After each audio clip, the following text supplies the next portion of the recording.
హే darlings, చాలా రోజులు అయిపోయింది కదా మనందరం మాట్లాడుకొని. నిజం చెప్పాలంటే అంత ప్రామినెంట్ మూవీస్ మన టాలీవుడ్లో లాస్ట్ 2 వీక్స్ నుంచి ఏం రిలీజ్ అవ్వలేదండి. అండ్ ఓం భీమ్ బుష్ మూవీ అయితే ఒకసారి వాచ్ చేసేయచ్చు. మీ అందరికీ కనుక జాతిరత్నాలు లాంటి ఒక సినిమా నచ్చింది అని అంటే ఈ సినిమాని కూడా మీరు థియేటర్లో ఎక్స్పీరియన్స్ చేసేయచ్చు. ప్రస్తుతం అయితే మన ఏపీలో నో కాదు ఇండియా మొత్తంలో హాట్ టాపిక్ ఏంటి అంటే ఎలక్షన్స్ మే 13th జరగబోతున్నాయి. ఈ వీడియో మొత్తం వినండి, మీకు ఏమనిపించిందో కమెంట్ చేయండి. ముందే ఒక జడ్జిమెంట్కి మాత్రం రాకండే. మెయిన్గా ఏపీలో ప్రజెంట్ పోటీ ఉండబోతుంది షూర్గా 2 పార్టీల మధ్యనే. 1 YSRCP, 2 Janasena TDP and BJP alliance. ఇంకా కాంగ్రెస్ ఉన్న మినిమం ఒక 20 to 30 సీట్స్ ఏమైనా వస్తే అప్పుడు అది కింగ్ మేకర్ అవ్వచ్చు. సో మనం ఫస్ట్ రూలింగ్ పార్టీ గురించి మాట్లాడుకుందాం. ఆల్రెడీ రన్నింగ్లో ఉన్న పథకాలు చాలానే ఉన్నాయి. అమ్మఒడి కానీ, పెన్షన్స్ కానీ, రైతులకి కానీ, ఇలా చాలా స్కీమ్స్ తీసుకొచ్చింది ఈ పార్టీ. అండ్ వీటి ద్వారా లబ్ధి చేకూరిన ప్రజలు కూడా చాలామందే ఉన్నారు. వీళ్ళు ఓట్స్ కూడా ఎలా అడుగుతున్నారు అని అంటే, ఎవరికైతే ఈ స్కీమ్స్ అందినాయో, ఎవరికైతే వైఎస్ఆర్సీపీ ద్వారా న్యాయం చేకూరింది లేదా లబ్ధి చేకూరింది అని అనుకుంటున్నారో వాళ్ళు మాత్రమే మాకు ఓటేయండి అనేసి చెప్తున్నారు. And coming to the second party, that is అంటే మన జనసేన టీడీపీ బీజేపీ అలయన్స్. వీళ్ళైతే క్యాపిటల్ తీసుకొని వస్తాము, కంపెనీస్ తీసుకొస్తాము, ఉద్యోగాలను తీసుకొని వస్తాము అని చెప్పేసి చెప్తున్నారు. ప్రతి పార్టీకి చెప్పాలంటే పాజిటివ్స్ అండ్ నెగటివ్స్ 2 ఉన్నాయి. ఇవన్నీ ఒక పక్కన పెట్టేసేయండి. రీసెంట్గా డ్రగ్స్ న్యూస్ మీరు అందరూ వినే ఉంటారు కదా. ఎవరు తెప్పించారో తెలీదు, ఎందుకు తెప్పించారో తెలీదు, కానీ మన 2 పార్టీలు మాత్రం మీరు తెప్పించారంటే మీరే తెప్పించారనేసి కొట్టుకుంటున్నారు.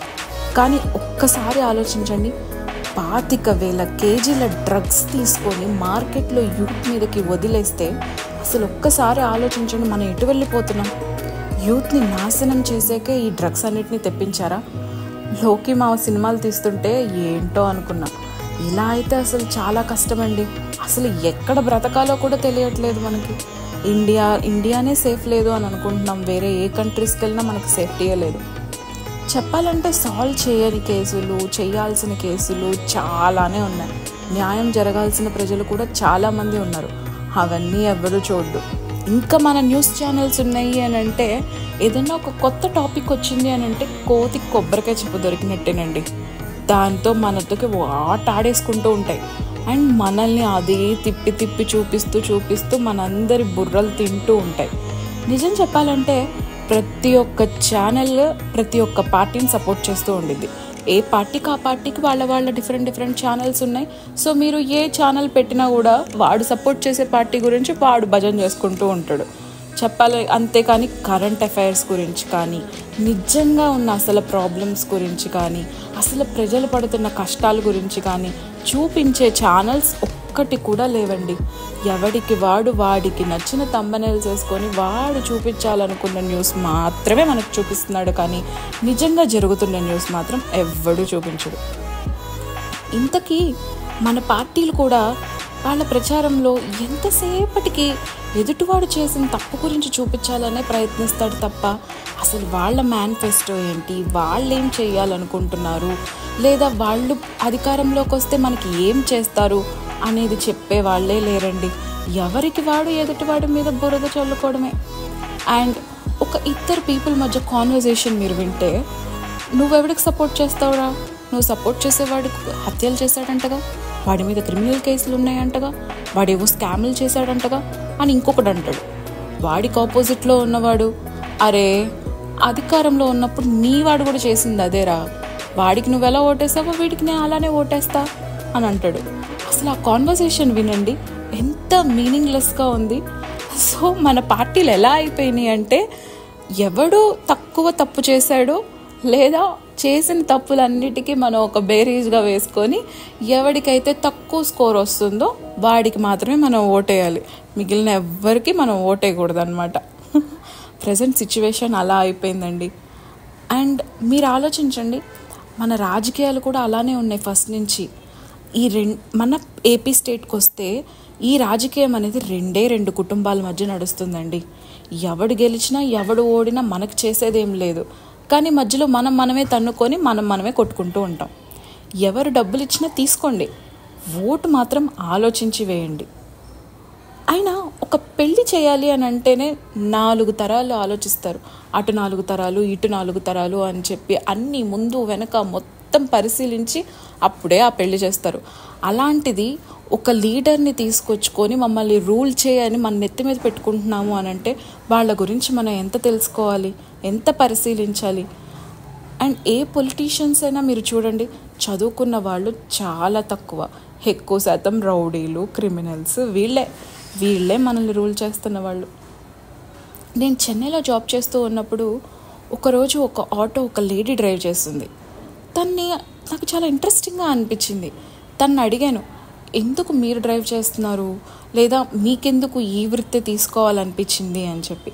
అప్పుడు ఆవిడ నాకు చెప్పింది, వాళ్ళ హస్బెండ్ ఇలాగే ఒక పొలిటికల్ పార్టీ తన్నులాటల్లో చనిపోయారంట. అప్పటి నుంచి 2 పిల్లలతో ఆవిడే ఆ ఫ్యామిలీని లీడ్ చేసుకొని వస్తుంది. అండ్ ఆమె కన్నీరు పెట్టుకొని మరీ చెప్పిందండి, కనీసం వాళ్ళ హస్బెండ్ సపోర్ట్ చేసిన పార్టీ కూడా ఇంటికి వచ్చి ఆమెకి హెల్ప్ కూడా చేయలేదంట. సో ఆమె ఆ రోజు నాకు చెప్పిన ఒక నీతి వాక్యం ఏంటి అని అంటే, ఎవరి ఫ్యామిలీ వాడు చూసుకోవాలి, కానీ పార్టీ కోసం ఫ్యామిలీస్ని వదిలేసి మరీ గొడవకి వెళ్ళడం కరెక్ట్ కాదు అని చెప్పి. ఇది ఇప్పుడు ఎందుకు చెప్తున్నా అంటే, రీసెంట్గా ఒక పర్టికులర్ న్యూస్ క్లిప్ ఏదో చూశాను. అందులో ఒక పర్టికులర్ లేడీ చెప్తోందన్నమాట, ఒక లీడర్ కోసం, ఒక పార్టీ కోసం నేను నా హస్బెండ్ని వదిలేశాను, నా ఫ్యామిలీని వదిలేశాను, నేను అతనికే ఓటేస్తాను అని చెప్పేసి. సో నాకు చాలా ఫన్నీగా అనిపించింది. ఎందుకంటే ఏ పార్టీలు, ఏ లీడర్లు మనతో చివరి వరకు ఉండరండి. మన ఫ్యామిలీ మెంబర్సే మనతో చివరి వరకు ఉంటారు. మీరు ఎవరికైతే ఓట్ వేయాలి అని అనుకుంటున్నారో కూర్చోండి, మీ ఫ్యామిలీ మెంబర్స్ అందరూ చక్కగా కూర్చొని అందరూ ఆలోచించి ఒక కరెక్ట్ డెసిషన్ తీసుకొని ఆ ఫ్యామిలీకి ఓటేయండి. అంతేకాని లేదు నీ ఇండివిజువల్ ఒపీనియన్స్ మీకు ఉన్నాయి అని అంటే మీరు ఓటేయండి. అంతేకాని ఎవరో లీడర్ కోసం, ఎవరో పార్టీ కోసం మా ఫ్యామిలీని వదిలేశాను, మా అన్న చెల్లెలను వదిలేసుకున్నాము, లేకపోతే నా హస్బెండ్ వదిలేశాను అనడం ఎంతవరకు కరెక్ట్ అని మీరు అనుకుంటున్నారు? నాకైతే అది కరెక్ట్గా అనిపించలేదు. అండ్ ఇలాంటి విషయాలు ఇంకా మీతో చాలా షేర్ చేయాలని ఉంది. ఇలాంటి కరెంట్ టాపిక్స్ కానీ, లేదా ప్రజెంట్ మన పొలిటికల్ వ్యూ అండ్ మనం ఎలా స్ట్రగుల్స్ ఫేస్ చేస్తున్నాం, ఏ పార్టీ ఎట్లా ఉంటుంది అనే వాటి గురించి మీకు చాలా చెప్పాలనుకుంటున్నాను. ఇప్పటికే మీరందరూ నేనేదో ఒక పార్టీకి సపోర్ట్ చేసేస్తున్నాను అని మీకేమన్నా అనిపించి ఉండొచ్చు. బట్ నేను ఏ పార్టీని సపోర్ట్ చేయట్లేదండి. మీకు ఎవరు నచ్చితే మీరు వాళ్ళకే ఓటు వేయండి. ఎందుకంటే మన చేతిలో ఉన్న ఏకైక వెపన్ ఏదన్నా ఉంది అంటే అది ఓటు మాత్రమే.